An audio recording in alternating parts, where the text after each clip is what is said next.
نبينا محمدا عبده ورسوله لا نبي بعده.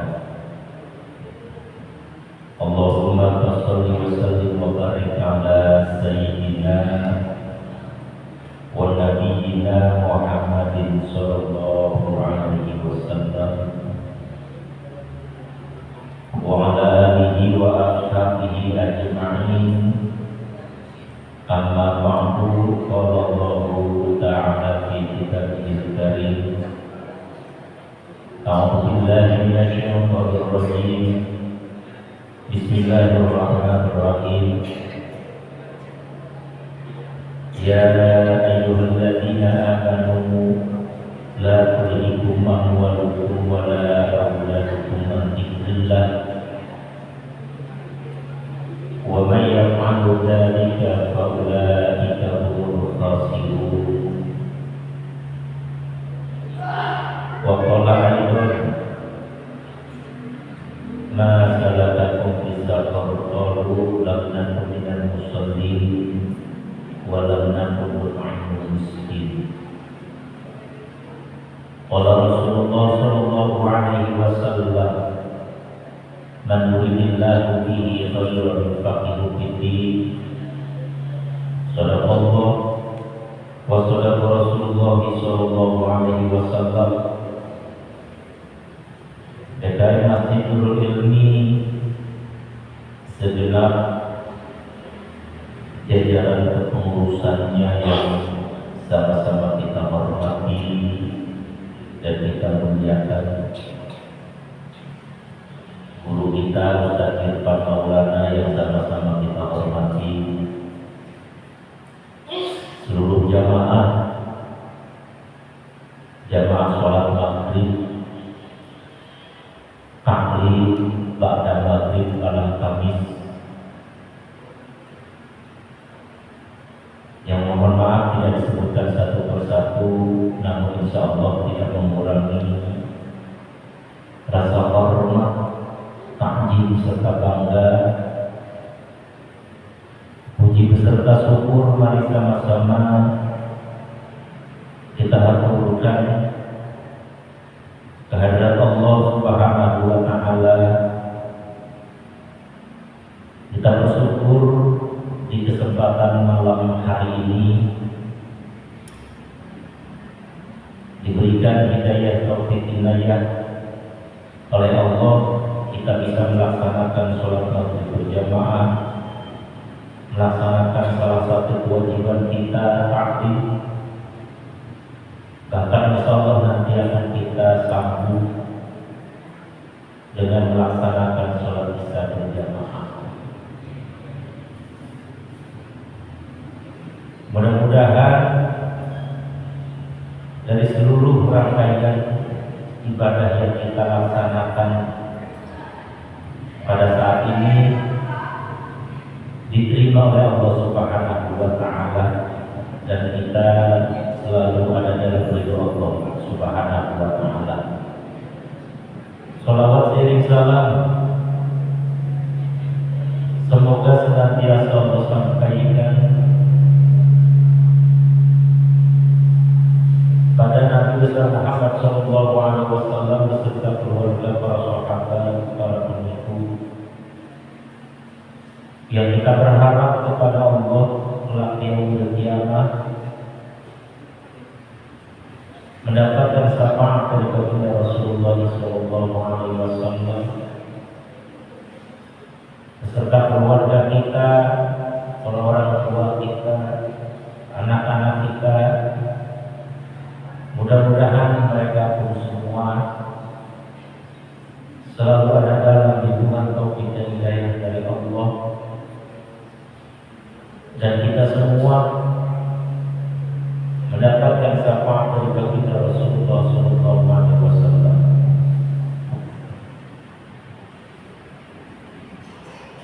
Hadirin rahimakumullah, yang mudah-mudahan kita dirahmati oleh Allah Subhanahu wa Ta'ala.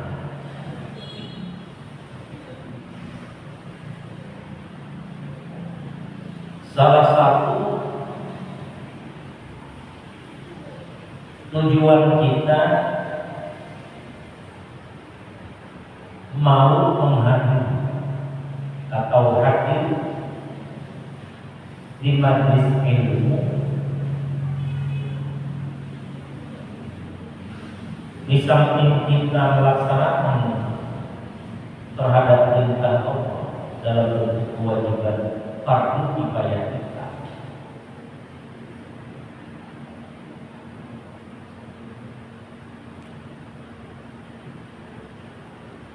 kita juga tentunya menginginkan dari apa yang terdapat di dalam Al-Quran yang Allah menyampaikan, ya ayyuhalladzina amanu qu anfusakum wa ahlikum nar.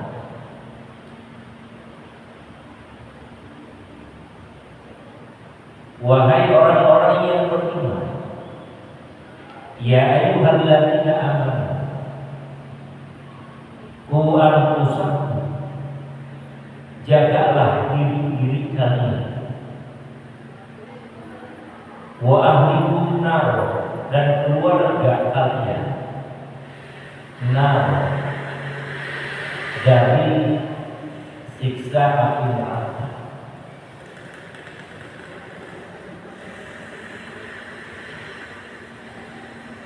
Hadirin rahimakumullah, yang mudah-mudahan kita dirahmati oleh Allah Subhanahu wa ta'ala.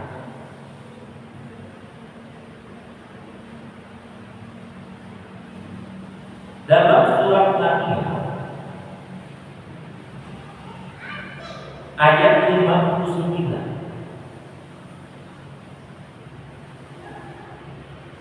Allah menyatakan, فَخَلَفَ مِنْ بَعْدِهِمْ خَلْفٌ أَضَاعُوا الصَّلَاةَ وَاتَّبَعُوا الشَّهَوَاتِ فَسَوْفَ يَلْقَوْنَ غَيًّا إِلَّا مَنْ تَابَ وَآمَنَ وَعَمِلَ صَالِحًا.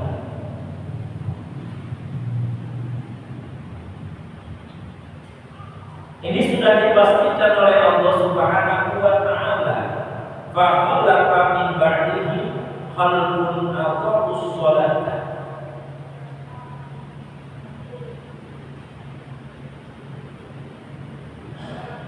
Akan datang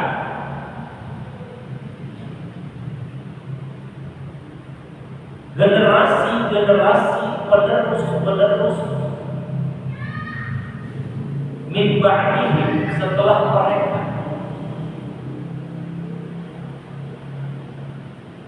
khalqun adaa'u sholata, yang generasi tersebut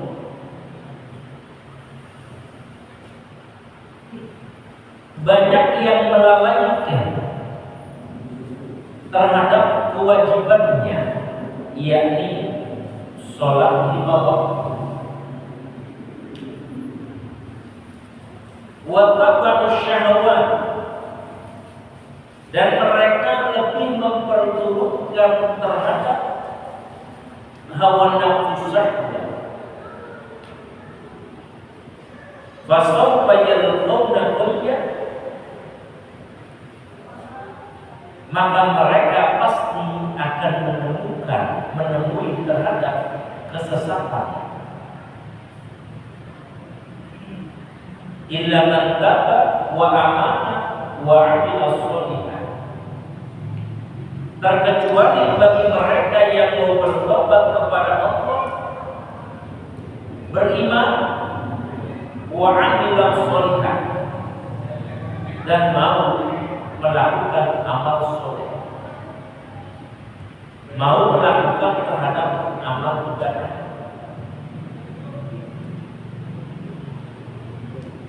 Rangkaian agama kita, rukun agama kita, ini kan ada 5.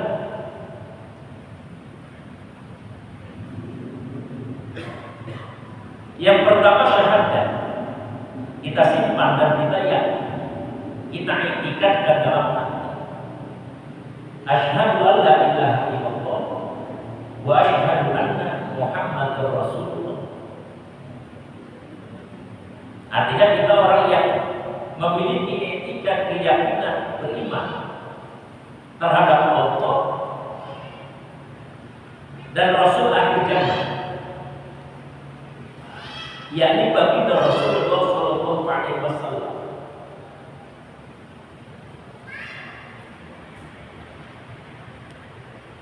Ini yang pertama. Yang kedua,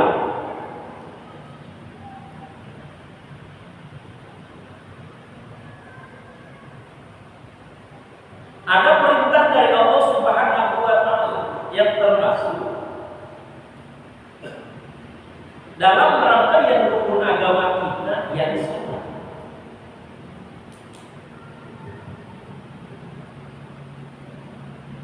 Sholat ini kan perintah pokok dari Allah Subhanahu wa Ta'ala yang Allah perintahkan sholat ini dilakukan bagi setiap orang muslim yang sudah balik dan berakal. Ini bahasa Islam muslim, balik dan berakal. Ada 3 poin. Islam, balik, berakal. Ini yang disebut dengan syarat wajib sholat.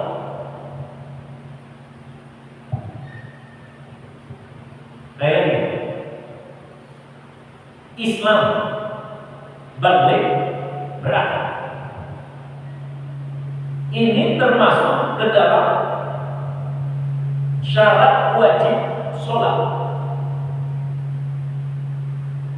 Kenapa? Tadi di poin yang kedua, rukun agama kita adalah sholat. Setelah kita beriktikad, bersyahadat, dalam hati kita ada 2 kalimat syahadat, pengakuan tiada Tuhan selain Allah dan Nabi Muhammad adalah utusan Allah, maka sah iman kita. Termasuklah kita kepada orang-orang yang beriman, orang muslim. Maka muslim memiliki kewajiban. Apa kewajiban tersebut? Sebagai bentuk kewajiban pokok dari Allah adalah sholat yang dibawa.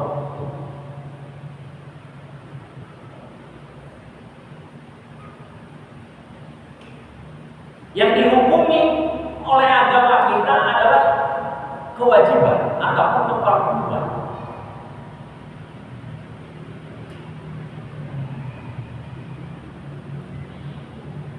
Berbicara istilah wajib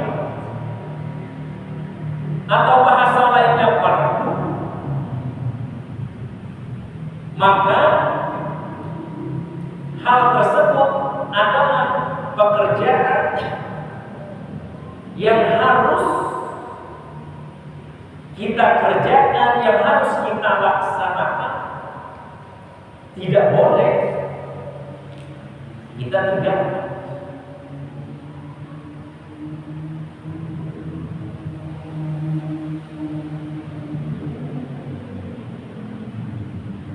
Jangankan untuk ditinggalkan sholat ini.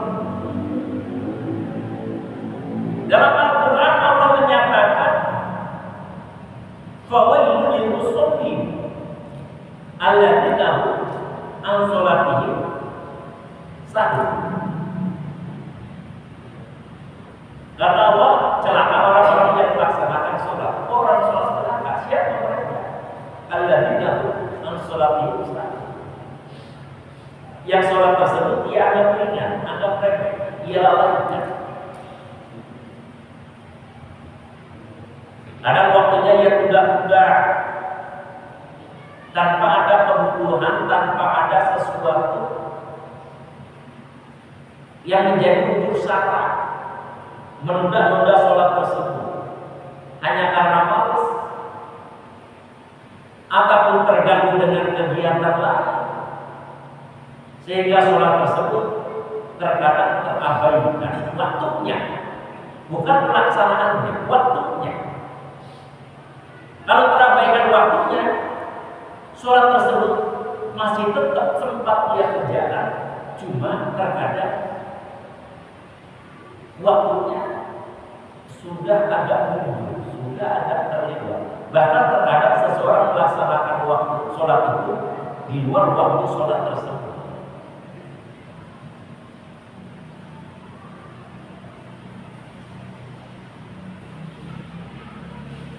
Kalau kita ngaji membahas tentang masalah dosa-dosa besar, ya, ada di dalam kitab yang namanya kitab Al-Kabair.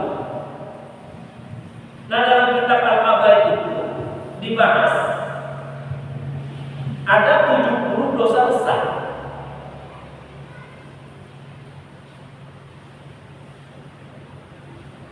Salah satu dosa besar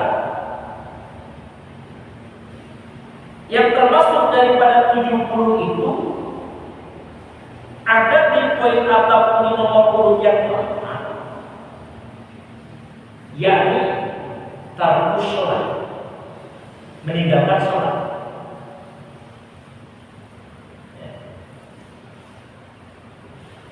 Hukum meninggalkan sholat yang 5 waktu termasuk ke dalam dosa besar al-kabair.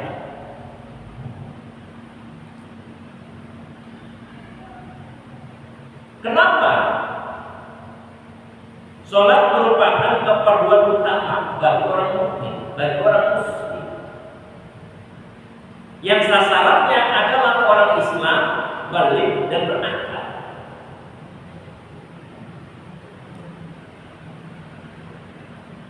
Jadi Allah mewajibkan sholat itu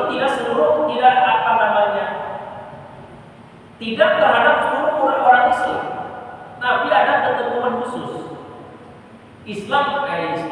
Sholat memang adalah merupakan kewajiban terhadap orang muslim, tapi muslim yang mana?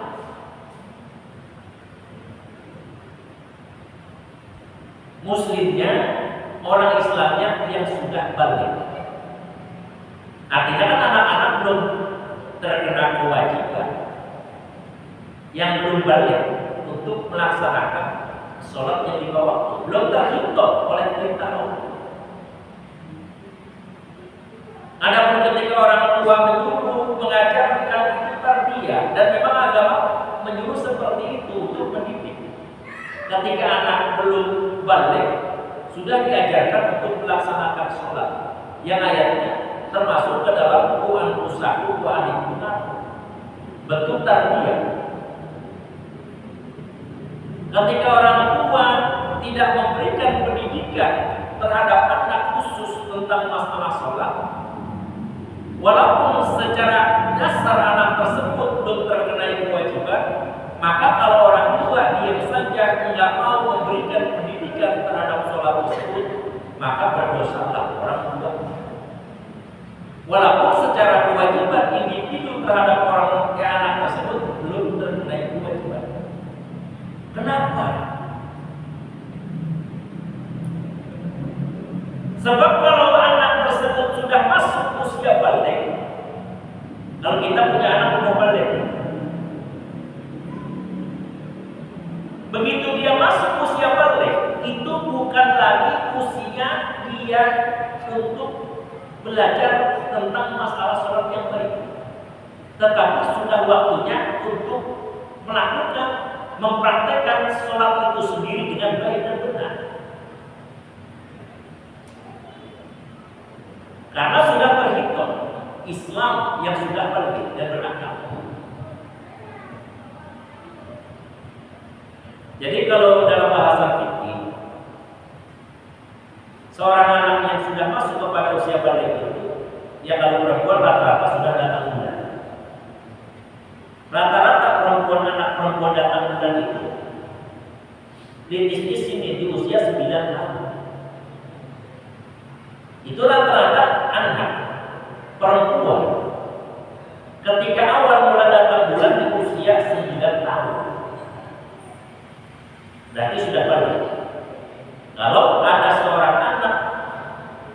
sudah haid, sudah datang bulan di usia 9 tahun, maka sudah dipastikan anak tersebut sudah balik, wajib sholat. Laki-laki, agama memberikan ciri kalau untuk anak laki-laki ihtilam. Ihtilam itu bahasa fikih pernah mengalami mimpi yang tidak perlu saya jelaskan dalam tanda kutip. Maka bagi seorang anak laki-laki yang sudah mengalami mimpi itu, maka dia masuk kepada usia balik. Kalau seandainya kedua poin tersebut tidak ada, mimpi belum pernah, kemudian anak perempuan belum haid, tunggu waktu 15 tahun. Kalau seandainya anak tersebut baik laki-laki atau perempuan sudah di usia 15 tahun, walaupun dia belum mimpi, walaupun dia belum datang bulan, sudah dinyatakan balik. Batasan terakhir ciri seorang anak balik itu adalah di usia 15 tahun. Wajib untuk melaksanakan sholat. Makanya kita diajarkan dan diminta oleh Allah untuk mengajarkan terhadap anak-anak kita sebelum mereka usia balik, sebelum datang kewajiban terhadap mereka untuk melaksanakan sholat, maka di usia ini mereka kita ajarkan tentang praktek sholat yang baik dan benar. Begitu masuk usia balik, maka dia nanti setar melakukan sholat tersebut yang dia lakukan sudah sesuai syariat, baik dan benar, syarat dan hukumnya. Karena sudah terhitung.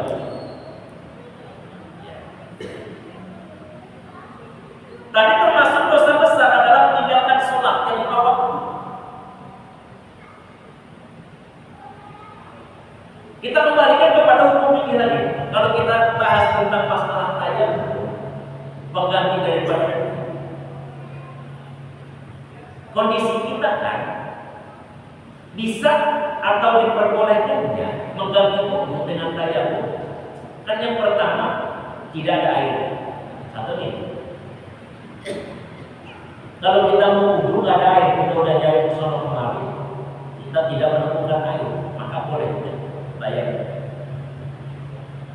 Pengganti daripada baik wudu atau mandi. Atau air ada, tapi kondisi kita sedang sakit. Yang penyakitnya kita ini kalau kena air itu makin parah, boleh saja. Poin ketiga, kita dimulaikan tayammum, kita ada kesediaan air cuma sedikit, hanya sebatas cukup untuk. Kalau seandainya air tersebut kita pakai untuk wudu, maka habislah untuk keperluan yang lain. Kita buat minum nggak ada, buat masak nggak ada. Sedangkan mempertahankan kehidupan itu lebih wajib.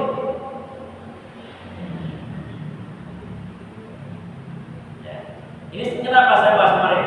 Nanti ada hubungannya tentang masalah dosa besar tarikh sholat. Ya. Sekarang kita ambil di poin yang ketiga nih. Air ada sedikit, tapi tidak memenuhi kebutuhan kalau kita pergunakan wudu. Begitu air kita pakai untuk wudu habis, buat masak nggak ada, buat minum nggak ada, kita kehausan.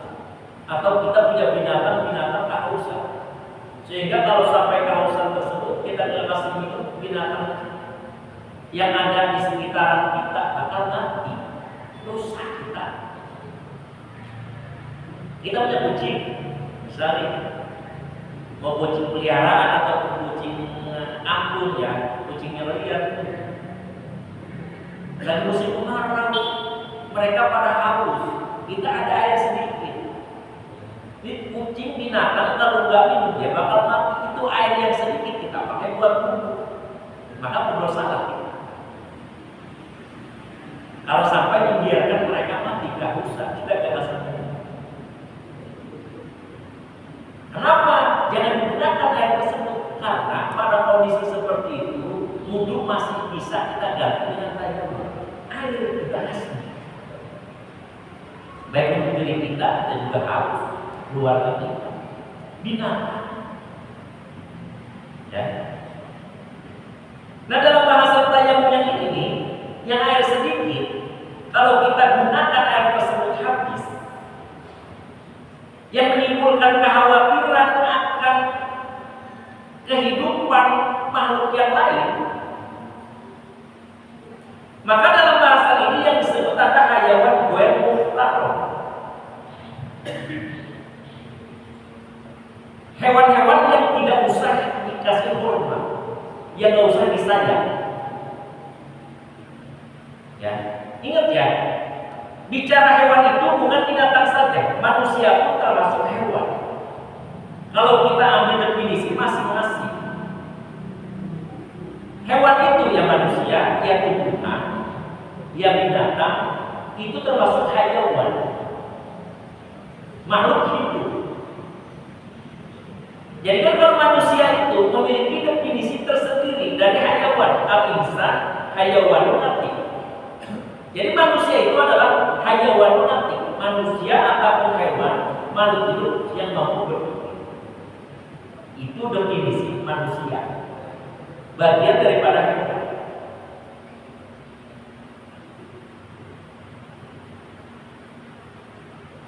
Kembali dengan air yang sedikit tadi, kalau kita pakai untuk habis, makhluk hidup yang di sekitar kita karena dalam hidup bakal mati misalnya. Maka dibahaslah tentang ada beberapa makhluk yang gak perlu dikasih air, sungguh dia sedang mengalami kehausan yang luar biasa. Kalau kondisi tadi sedang kita alami, kita punya air sedikit, ya cukup untuk kalau kita gunakan habis itu. Di sekitar kita ada hewan-hewan begitu yang kalau nggak minum bakal mati. Maka ada beberapa hewan makhluk hidup yang sama sekali jangan dikasihani, sungguh dia harus mati dengan kehausannya. Air tersebut kita pakai untuk siapa mereka yang pertama ilmu fikih membahas tentang masalah dari sholat, orang yang suka meninggalkan sholat. Kalau ada orang yang suka meninggalkan sholat, kondisi lagi kemarau, kita punya persediaan air sedikit, 1 ember bisa. Kalau kita pakai untuk wudu cukup, itu orang yang suka meninggalkan sholat sedang kehausan. Kalau seandainya kita gak kasih minum, dia bakal mati. Biarkan saja dia mati dengan sendirinya, dengan kehausannya. Jangan kita kasih air, karena dia itu termasuk hayawan goer muhtaro, termasuk makhluk hidup yang tidak perlu kita kasihani, yang tidak perlu kita hormat. Di sini dibahas tentang masalah hukum dosa besar meninggalkan sholat.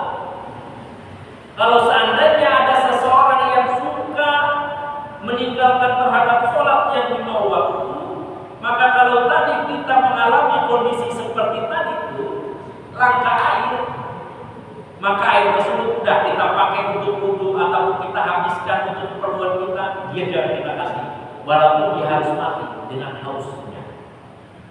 Orang yang suka meninggalkan sholat nggak perlu dikasihani. Kalau dalam kondisi seperti itu, kalau dia tidak mau tobat, ya tetap ya agama itu mengatur. Setelah dinasehati, kalau dia mau bertobat ya wajib kita tolong. Kalau dia tidak mau tobat ya udah biarkan saja.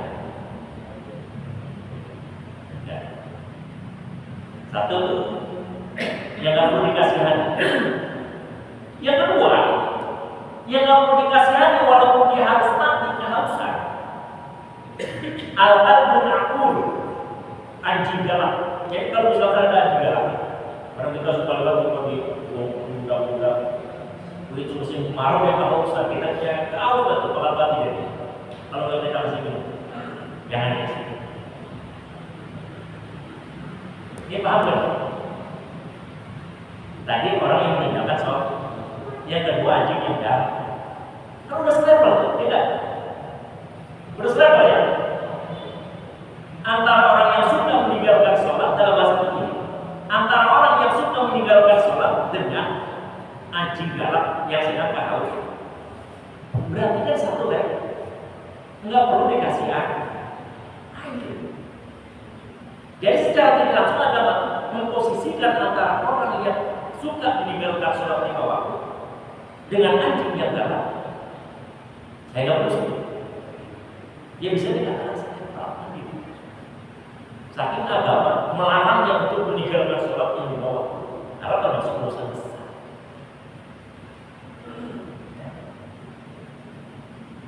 Naudzubillah ya. Karena sholat itu, agama itu hanya memberikan keringanan tentang masalah sholat, bukan ditinggalkan sama sekali ya. Hanya keringanan. Kalau kita sedang sakit, dengan sakitnya kita ada rukhsah di dalam masalah sholat. Keringanan itu bukan berarti kita tidak sholat. Prakteknya kita ganti, yang tadinya harus berdiri karena kita sedang sakitnya nggak mampu untuk berdiri, yang kita laksanakan sambil duduk kan gitu. Kalau kita nggak mampu duduk, yang kita laksanakan sambil tiduran berbaring. Berbaring kita nggak mampu duduk, isyarat mata, isyarat mata nggak mampu, isyarat hati. Itu rusuh dari agama.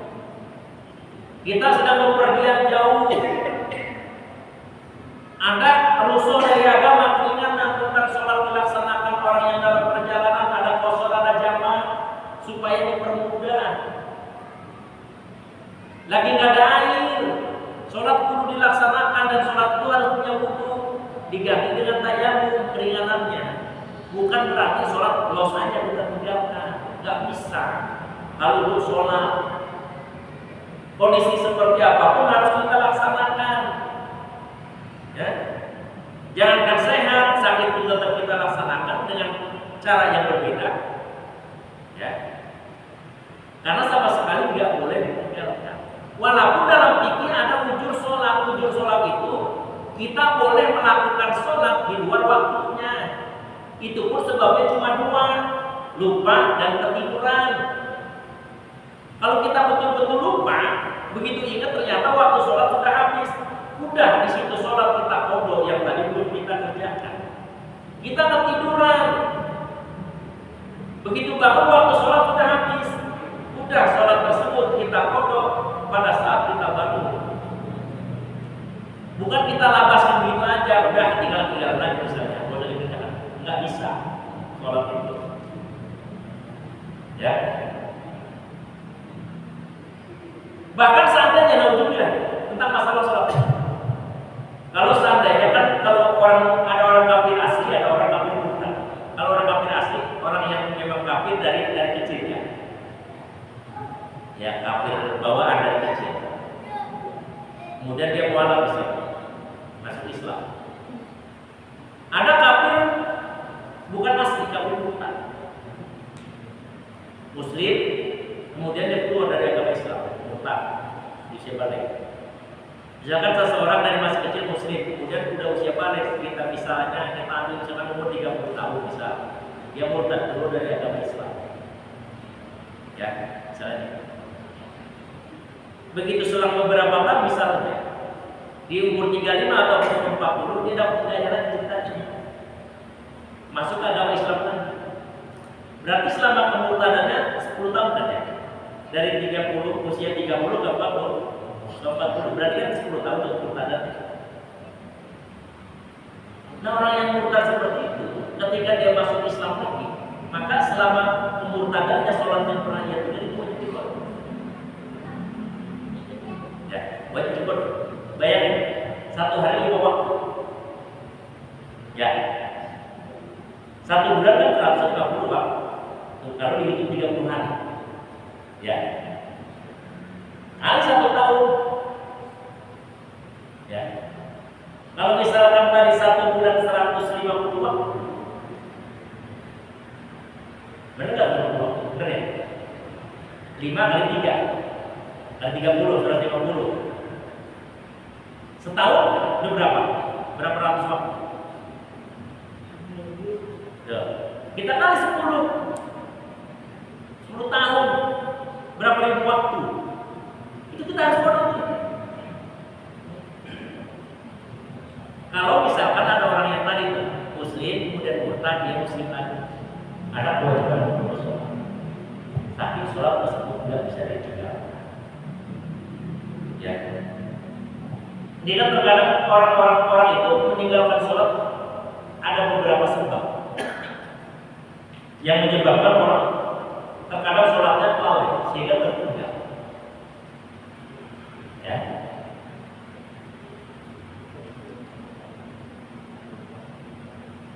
Ada yang dengan sebab ngurusin harta misalnya sehingga lupa sholat.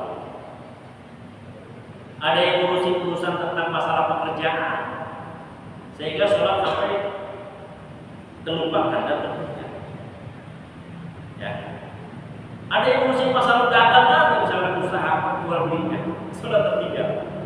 Ya. Jadi ini kata ulama dalam kitab Kabair, qala ba'd ulama rahimahullah, wa innama yusallu tariqus shalah. Dan sesungguhnya orang-orang yang meninggalkan sholat itu, yang suka meninggalkan sholat itu, maka mereka itu yusallu tariqus shalah ma'a haula'il arba'ah, akan dikumpulkan dengan tokoh orang yang empat yang terdapat dalam Quran, yang suka disebut dalam Al-Quran. Ada Firaun, ada Haman, ada Qarun, kemudian ada lagi Abi bin Khulaf. Jadi tergantung terjebak itu kata ulama nih.